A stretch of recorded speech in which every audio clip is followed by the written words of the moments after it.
One পিসের গল্প কি এখন সবচেয়ে বড় সংঘর্ষের দিকে এগোচ্ছে? একদিকে স্বাধীনতার প্রতীক মানকি ডি লুফি, অন্যদিকে ছায়ার আড়ালে থাকা বিশ্বের সর্বোচ্চ ক্ষমতাধর শাসক ইমো। নতুন চ্যাপ্টার ইঙ্গিত দিচ্ছে গল্পে আসতে যাচ্ছে এক বিশাল টার্নিং পয়েন্ট। ওয়ান পিসের দীর্ঘদিনের রহস্যগুলোর মধ্যে সবচেয়ে বড় ছিল ওয়ার্ল্ড গভর্নমেন্ট আসলে কার নিয়ন্ত্রণে।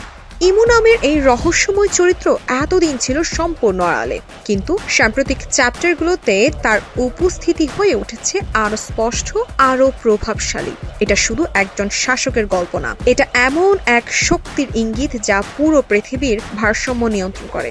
অন্যদিকে লুফি এখন আর শুধুই একজন পাইরেট ক্যাপ্টেন নয়, তার গিয়ার 5 ট্রান্সফরমেশন তাকে এনে দিয়েছে প্রায় অসীম স্বাধীনতার শক্তি। এই শক্তি শুধু শারীরিক না, এটা প্রতীকীভাবে পুরো বিশ্বের জন্য এক বিপ্লবের বার্তা। এখন প্রশ্ন হচ্ছে, যেখানে একদিকে রয়েছে সম্পূর্ণ নিয়ন্ত্রণ, অন্যদিকে রয়েছে সীমাহীন স্বাধীনতা, সেই সংঘর্ষ কি এড়ানো সম্ভব?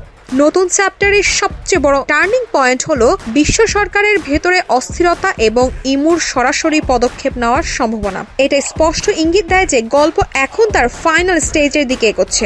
অনেক ফ্যান থিওরি অনুযায়ী ইমুর কাছে এমন ক্ষমতা রয়েছে যা ইতিহাসকেও মুছে দিতে পারে।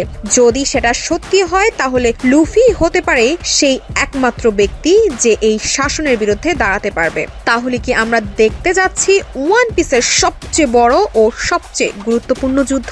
লুফি বনাম ইমো, স্বাধীনতা বনাম নিয়ন্ত্রণ। শেষ পর্যন্ত কে জিতবে? আপনার কি ধারণা? লুফি কি পারবে এই অদৃশ্য শত্রুকে হারাতে?